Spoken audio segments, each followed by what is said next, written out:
Hello and welcome to रियर्स study. आज का जो हमारा एक नया टॉपिक शुरू हो रहा है वो हम इंग्लिश सीखेंगे। इंग्लिश में हमने देखा था कि जो ये बेसिक्स होते हैं इंग्लिश के और हिंदी के, हम दोनों को कंपैरिजन करने का प्रयास करेंगे। इंग्लिश में आप देखेंगे कि इंग्लिश जो होता है वो हम कैसे बोलना सीखें, इंग्लिश के बेसिक क्या है और इंग्लिश की शुरुआत, हिस्ट्री, ओरिजिन कहाँ से हुई है। ठीक है, इंग्लिश एक विदेशी भाषा है। ठीक है, हम लोग जो बोलते हैं ये हमारी हिंदी भाषा है। ठीक है, तो हम ये दोनों देखने का प्रयास करेंगे कि हिंदी भाषा हम क्या बोलते हैं, कैसे बोलते हैं, और इंग्लिश भाषा में हम क्या बोलते हैं और कैसे बोलते हैं, और इन दोनों का बेसिक या हिस्ट्री क्या है। ठीक है, हिंदी भाषा में आपने देखा था कि जो हिंदी भाषा है, हिंदी भाषा में छोटा आ से लेकर ज्ञ तक टोटल लगभग 49 जो लेटर्स होते हैं यानी अक्षर होते हैं, यानी 49 अक्षर होते हैं, और इंग्लिश में 26 अक्षर होते हैं। ठीक है, अगर हम हिंदी में प्रोनाउंसिएशन के आधार पर अगर देखना चाहें यानी बोलचाल के आधार पे तो 45 अक्षर बोले जाते हैं, यानी 10 ववेल यानी 10 स्वर बोले जाते हैं, और 35 जो है ये कंसोनेंट बोले जाते हैं यानी व्यंजन बोले जाते हैं। ठीक है, अगर हम इसको देखना चाहें, अगर हम कंपैरिजन करें, जैसे ध्यान दें basic and origin of Hindi and English language. ठीक है, तो हम देखना चाहें कि दुनिया में, पूरी दुनिया में अगर हम देखें कि सबसे ज़्यादा बोली जाने वाली भाषा यानी सबसे ज़्यादा लोग किस भाषा को बोलते हैं, तो नंबर 1 पे आता है मैंड्रीन चाइनीज़, यानी मैंड्रीन चाइनीज़ को सबसे ज़्यादा लोग बोलते हैं। उसके बाद बोलते हैं स्पेनिश, और स्पेनिश के तीसरे नंबर पे आता है इंग्लिश। ठीक है, इंग्लिश बोलते हैं। फिर उसके बाद में हिंदी बोलते हैं, बंगाली, पुर्तगीज़, और उसके बाद में है रसियन, फिर जैपनीज़, फिर है अदर्स लैंग्वेज। यानी इसके बाद नीचे यानी जो जितना लोग लैंग्वेज बोल सकते हैं उसी आधार पर नीचे लोग बोलते हैं। ठीक है, नीचे और भी लैंग्वेजेस हैं।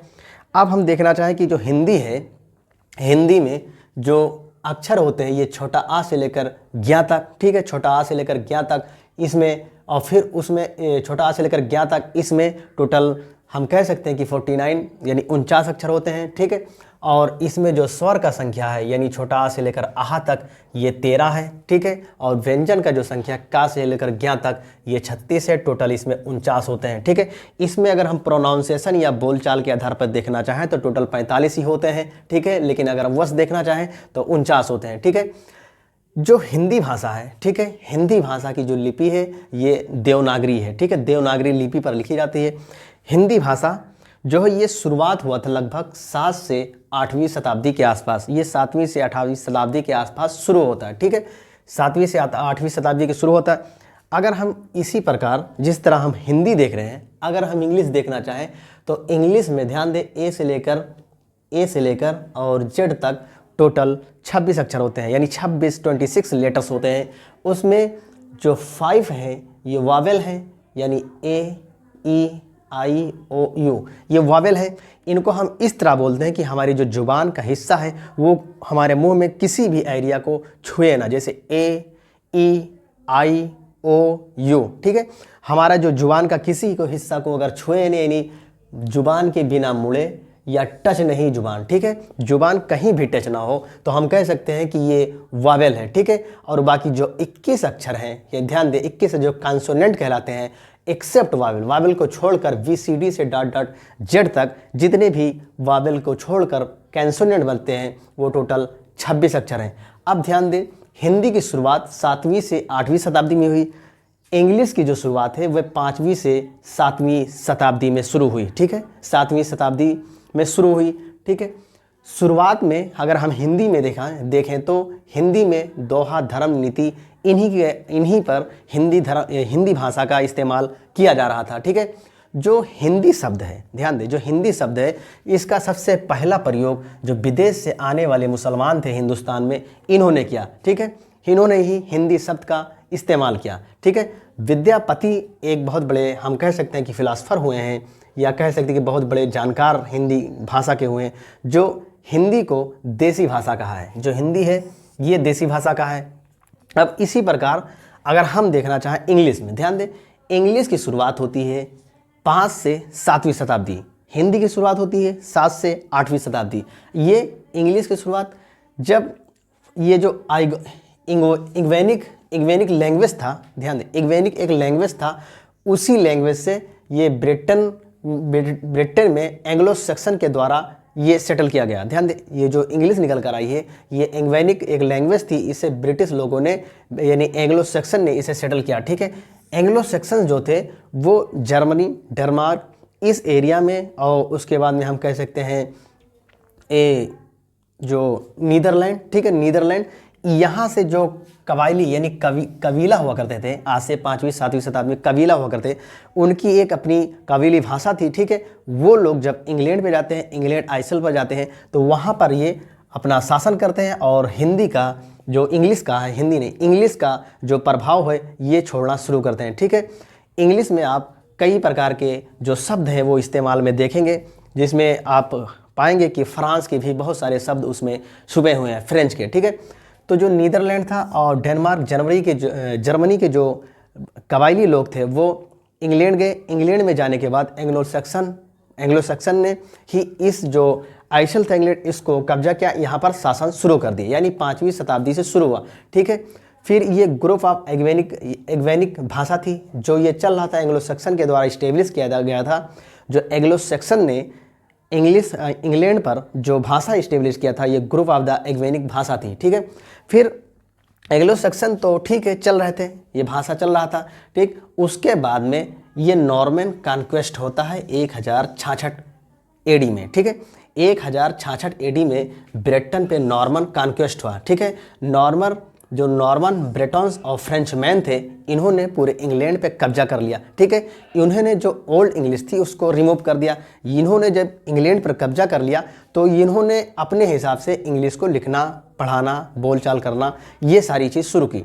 तो जो ओल्ड इंग्लिश थी उसको रिप्लेस्ड कर दिया गया, किसके द्वारा? बाय एंग्लो नॉर्मन द्वारा, ठीक है, नॉर्मन द्वारा, ठीक है। इसी को हम 1066 में हम इसको कहते हैं कि 1066 ईस्वी में ये जो एंग्लो यानी नॉर्मन कॉन्क्वेस्ट हुआ था, जिसमें जो ओल्ड इंग्लिश थी उसको हटा दिया गया और नॉर्मन कॉन्क्वेस्ट के द्वारा एक इंग्लिश की जो जानी मानी फ्रेंच मिक्स लैंग्वेज की शुरुआत होती है।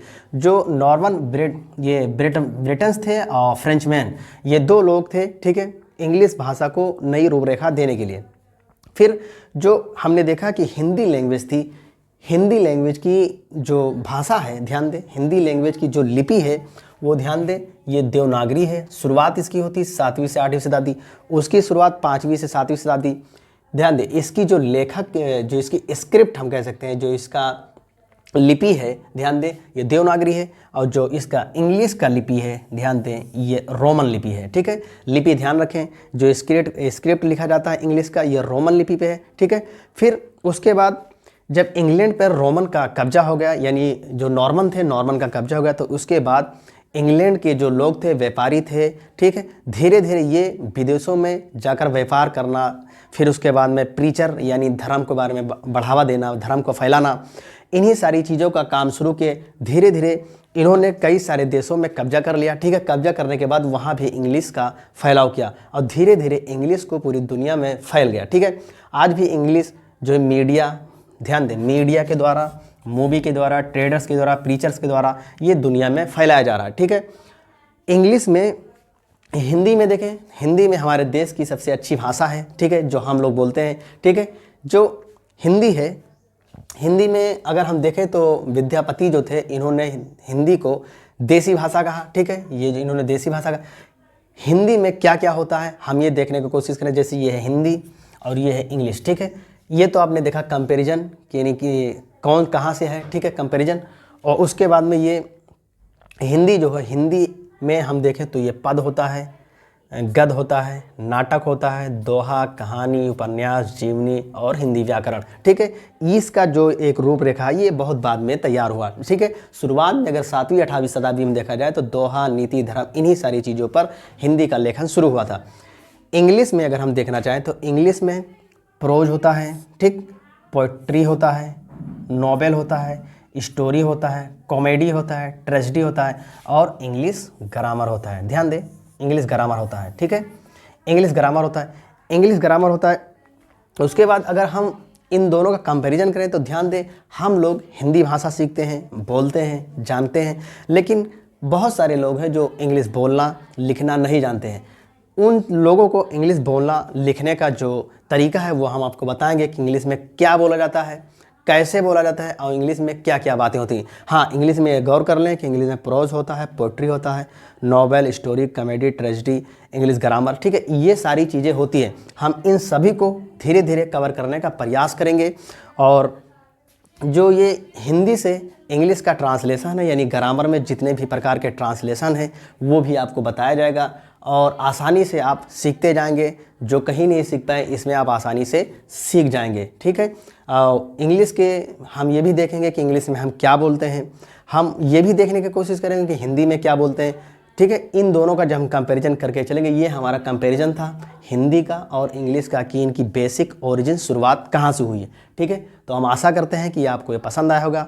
पसंद आया है तो लाइक, शेयर, सब्सक्राइब जरूर करें और अपने दोस्तों को भी शेयर करें ताकि इसका फ़ायदा सभी को मिल सके, इंग्लिश हर कोई सीख सके। और वीडियो देखने के लिए थैंक यू।